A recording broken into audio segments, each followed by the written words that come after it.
What's up? It's your typical autistic metalhead here. And today I wanted to do a video, kind of a book review, just my thoughts on this book here called Choosing Death by Albert Mudrian. Sorry, couldn't get that out there, but Choosing Death, the Improbable History of Death Metal and Grindcore. I just got finished reading this.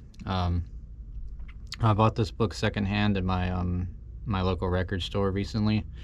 This was originally published in 2004, and just wanted to go over what I thought about this book.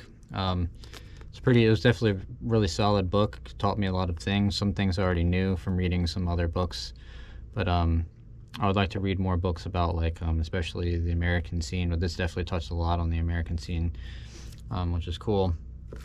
Here's the back. There's a bit of a summary here. So go ahead and read the summary. It says, in 1986, it was unimaginable that death metal and grindcore would ever impact popular culture. Yet this barbaric amalgam, I don't know if I pronounce that right, amalgam of hardcore, punk, and heavy metal would define the musical threshold of extremity for years to come. Initially circulated through an underground tape trading network by scraggly, angry young boys, death metal and grindcore spread faster than a plague of undead zombies as bands rose from every corner of the globe. By 1992, the genre's first legitimate label, Earache Records, had sold well over 1 million death metal and grindcore albums in the United States alone. Choosing Death, the Improbable History of Death Metal and Grindcore examines the rise, fall, and resurrection of death metal and grindcore through the eyes and ringing ears of the artists, producers, and label owners who propelled the movements. I thought of death metal and grindcore as a return to a more extreme punk, says John Peel. This music was another step into outlaw territory beyond any aggressive music ever heard. So that was it's definitely a good overview of this book here. It definitely gave a good history. It started out a lot, like talking about Napalm Death specifically, and the UK scene that was coming, the grindcore that was coming in. Of course, punk originated there, and I thought it was a pretty good overview of of that scene. And Napalm Death was a huge band in this book, and that's kind of how it kind of went into progression. I think he did a fairly good job with the progression.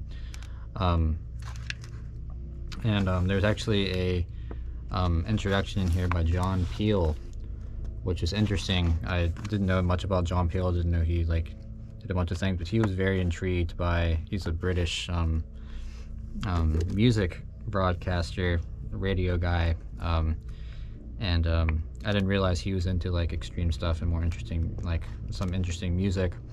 And Napalm Death really caught his ear apparently.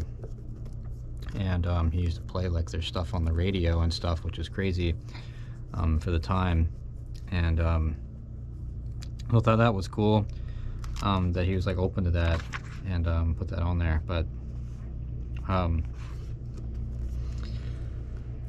I learned a good amount about that. But the progression of the book, the first chapter in the book is called "Punk is a Rotting Corpse."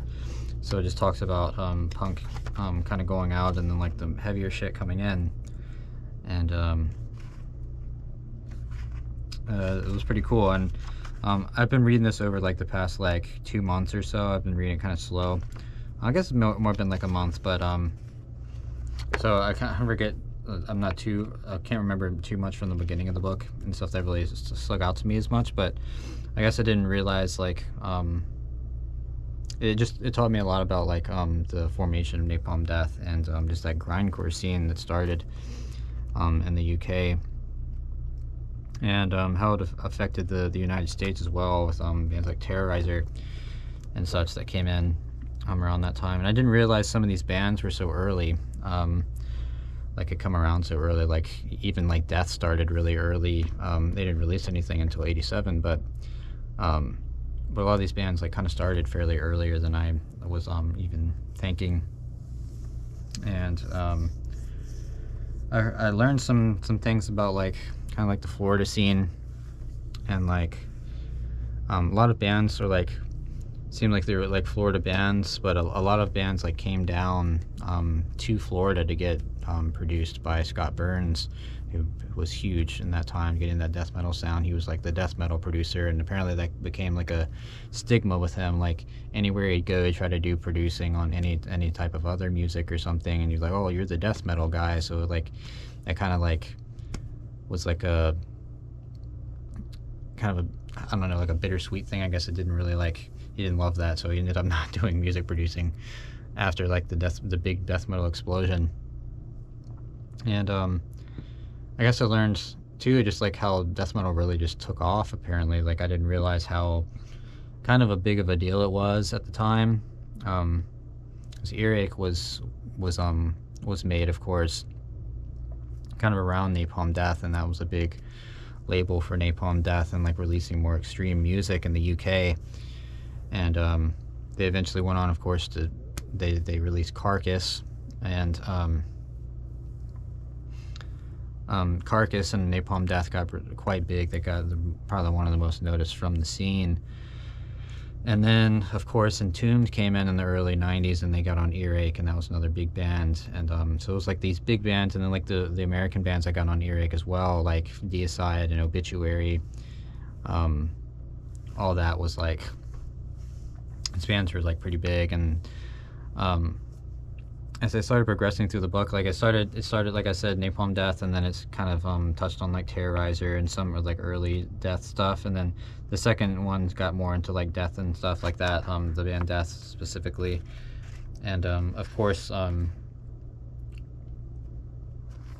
like Possessed and stuff, and got into like the early history. But here's like a little like bunch of pictures throughout the thing. There's Chuck there early when he was young, and it was cool to learn some of the stuff, like the early like origins of this stuff. People just being like where it came from, coming inspired by the thrash scene and such. And of course, Morbid Angel was another big one in the Earache repertoire, and just like the big Florida band. Here's like a early Morbid Angel, and I thought that was really cool, learning more about these bands and how they took off. And one thing that kind of I guess bothered me a little bit about like I wish they would have gone more in depth about, I mean obviously it's more about just like the like bare history of it. I wish they would have gone more in depth about some more underground bands, and or just some like other bands in general. Like they talk about Immolation in here, and I've just been really big in Immolation. That's just an example for me. I've been really big in Immolation since I've been reading this, like before I started reading this book. And they just didn't really like talk that much about Immolation, didn't really praise Immolation's music that much. They talked about their influence and stuff, and like they were really in the scene a lot, and they were helping like the Florida bands a lot, actually, like to get shows in like New York and stuff. That was like even like in the late 80s, like when these bands were first starting to come around. So that was like, it was interesting that I didn't really talk about like Immolation that much, and especially because this came out in 04, and Immolation, of course, releasing some of like their best material right there at the beginning of the 2000s, like Close to World Below and Unholy Cult, and those were, our albums already come out, and they didn't really talk about that at all in here, which is kind of like upsetting to me. They have like an index here, Choosing Death Essential Discography and stuff like from each year, and like I agree with a lot of the stuff on here, but they just didn't touch on some of the stuff that I would have thought would have been great to put on here. Like some of the years they just left some stuff out, and I was just kind of like confused about that. It was just like kind of weird, and just like there was just like so many great other albums that came out in some of these years that could have been listed for sure. But I'm trying to think of like a specific example of like one of the years, like 1992, they only put like fucking 6 albums down. Like, you kidding me? Like, you know, when you fucking great, amazing albums came out in 1992, that was like peak fucking year. It's just really insane to me. But they, like 1991, they just put like an insane amount. Like you had Atheist, you had Autopsy, you had Bolt Thrower, you had Carcass, you had Death, Dismember, Entombed, Grave, Immolation, Malevolent Creation, Morbid Angel, Napalm Death, Pungent Stench, Suffocation, there's like a bunch that year. But then 1992, it's like there's so many albums that came out, and they just listed like At the Gates, Carcass, Brutal Truth, Deicide, Malevolent Creation, Obituary. It's like, bro, there was so many great like underground classics that came out in 1992. It's insane. But like I said, this book is like kind of just touching like the top of just like this scene and stuff like that. And I guess like another little critique. Sorry, there's like they're cutting the grass outside right now. But another little critique, I guess I could say, is that a big chunk about the book was about like the just like the record label, like especially Earache. I'm talking about Earache, and then like the band's getting big, and this is where I learned a lot of stuff like within that. And I definitely learned some stuff like the origin and stuff too. I didn't realize like a lot of these bands, how they were connected, a bunch of members playing in different bands. Like this member played in this band, and then they got this person to come over here, and there's a ton of all these stories. Like there's a lot of like made up a ton of interviews from the actual like members and bands and stuff. And I was like, oh, we want this drummer from this demo, like fly him in here to play with us. Like there was just a lot of connections like that, and I thought that was cool. And it was cool to learn that. But back to like the record label and stuff, like Earache was a big talk in this book, and talking about just like I said, like the big bands, especially like Morbid Angel and Deicide, Obituary, Carcass, Napalm Death, Entombed, like later, like say like 90, 92, 93 is really when it was getting really noticed. Like they were selling a lot of records. I guess they weren't really expecting to sell as many records for something like extreme. It's not supposed to like appeal to the masses, it's not supposed to appeal to the mainstream, but it did. And Earache eventually like made a deal with Columbia Records to start distributing stuff in the US from the UK, and that was when they like some of these bands like got like really big. And the thing that they didn't even like talk to the bands about it a lot either. They said, oh, you're just like getting on this bigger label. Like what? Like it kind of, especially like Napalm Death had like a big problem with that, and they were like really pissed about that happening, and then just not being open about it, the record label. So it just like got into the mainstream. I guess I like now like more understand about like when black metal came in and stuff, and they're like really rejecting death metal, and like it getting somewhat commercial. And but that was like a crazy thing. Like they were selling like a bunch of records, and then like it kind of failed. Like they made that deal with Columbia and released some stuff, and then it kind of just like fell off. And death metal kind of started going down a little bit again, started getting more into the underground again, as it should have been. But there was another thing I remember, like with Entombed, like on their third album, Wolverine Blues, like they tried to do some type of like some type of deal with like Marvel Comics and stuff, with like the Wolverine character for like the Wolverine Blues, and they like had this like promo thing. And there's like a bunch of like promo pictures of like the big bands in here, like Deicide and a Morbid Angel and Entombed and stuff. They had like those pictures in here, and Carcass. And that was just like, it's crazy to me that they were trying to have that like crossover there with that. That was just like, what the fuck. But yeah, that was like, this was like the big chapter is called Corporation Pull-In. So like the big like huge companies were like starting to try to like distribute some of these things, and it was just crazy. Here's like a early Cannibal Corpse picture, and Chris Barnes still in the band. It says it was from 1994. That was like right before he left, started doing 6 Feet Under and shit. But here's like the like crossover with like Entombed and stuff, with like the Wolverine, and it was just crazy to me. And then we have like this like Columbia Carcass promo picture. It's just like, I don't know, it just like feels so wrong to me, I guess. And just like these people getting like fucked over, and just like it getting big like that was never really meant to be big. Like I'm glad these guys like made some money, I guess, but like it's just like, I mean, they should get some recognition, but only from like the right people. And here's Napalm Death, Columbia promo picture. It's just like I said, it just like feels weird to me. Like this big company is trying to make a shit ton of money off these bands, and like doing these pictures and shit like it's a pop band or some shit. I just didn't like that much, but it's still interesting. But that was just like a part of it where it's like it was kind of sad to me too, just like these like going with these record labels and then like trying to fuck them over, and just like the whole, just like how it's just like how death metal I guess was a bit more popular than I thought it was at that time. And some of these albums that are classics that I really love, like Left Hand Path, and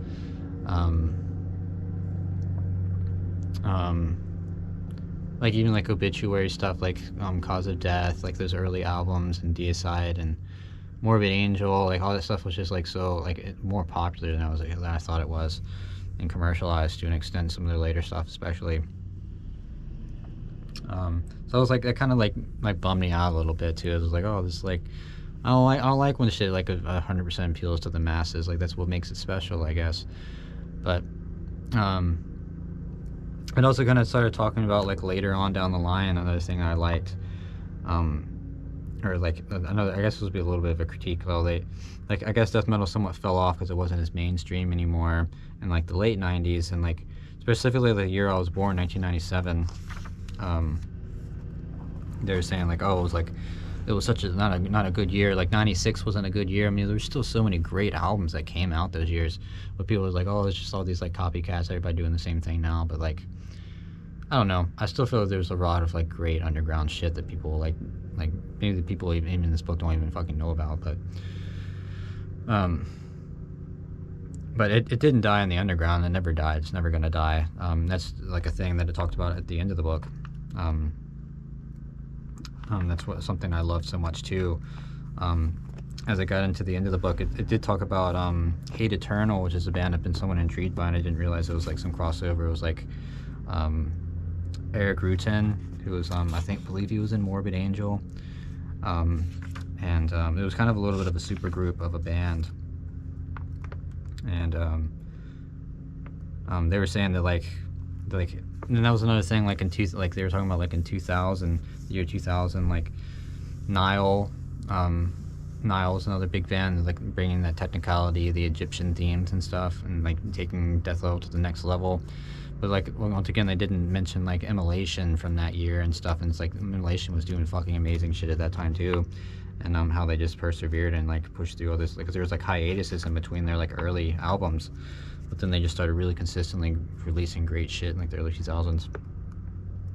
Not that their early albums aren't fucking great either, but that was just interesting to me too. I'm just a bit of an Immolation fanboy right now too, but like I thought that was interesting. Like Nile's album that came out in 2000 was like looked at as one of the best album of that year or something for some people.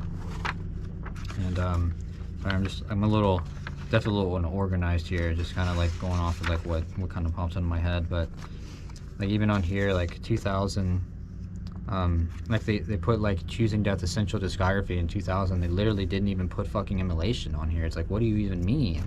Like that just like pissed me off. Like they put like Discordance Axis and Cryptopsy and Napalm Death and Nasum and Nile, and it's like, where is like some of the other great shit? Where's Immolation? Like, why did you not put Immolation on here? That shit that just like bothers me that it's not on here. But I'm sure there's like a lot of other great shit from that year that I'm not thinking off the top of my head. And I don't know about this author either. And it's just like, here he is right here. It's like so like 2000s, like early 2000s vibe there. And but what else was I gonna say? Like towards the end of the book, I liked how towards the end they talked about talked about other bands and more modern bands coming in. Like they talk about Slipknot a lot, and Slipknot like how it was very influenced by death metal and had like a death metal edge to it, and how that was like kind of like repelled by some people. Slipknot got so popular, and they were kind of more of like in kind of a like they got in with the new metal and stuff, but they still have like a very like death metal sound to them, and if you really listen to the music, it really does. And one of the members even had an Immolation tattoo in the band. See if I can pull that up here. There's a picture of it in here. Right here. See, like, you got the Immolation from the first Immolation album, tattooed. Mick Thompson, an Immolation tattoo. And here's Slipknot here. I always like, and it's cool just like seeing that overlap, just because I really liked Slipknot when I was a kid. I like them to an extent. I don't listen to them that much anymore, but they were like a big gateway band for me getting into heavier shit. And it's cool to like see that influence. But they are like a super fucking popular band, which is kind of interesting too. They are so popular. It's because of Corey's like kind of poppier vocals, I guess, more accessible vocals, and like the overlap with nu metal being so popular and stuff. But they're pretty fucking heavy band, especially like their self-titled and fucking Iowa. Like those are really intense albums, and I still really love those albums to this day. And I feel like they shouldn't just be thrown under the radar for being like a more like commercially like mainstream successful band. That they still have some heavy shit and very influenced by death metal. Now, towards the end, they also talked about like Pig Destroyer and such that came in like later, and just like the band kind of like the genre still like the influences at that time. So this is the early 2000s, so that stuff was still fairly fresh at that time. But at the very end of the book, one thing I did really like is they like kind of like talked like to some members and stuff like that are still doing shit today, like Immolation, and just bands that are still just like releasing a lot of stuff still in the game, and just loving it and just loving death metal so much.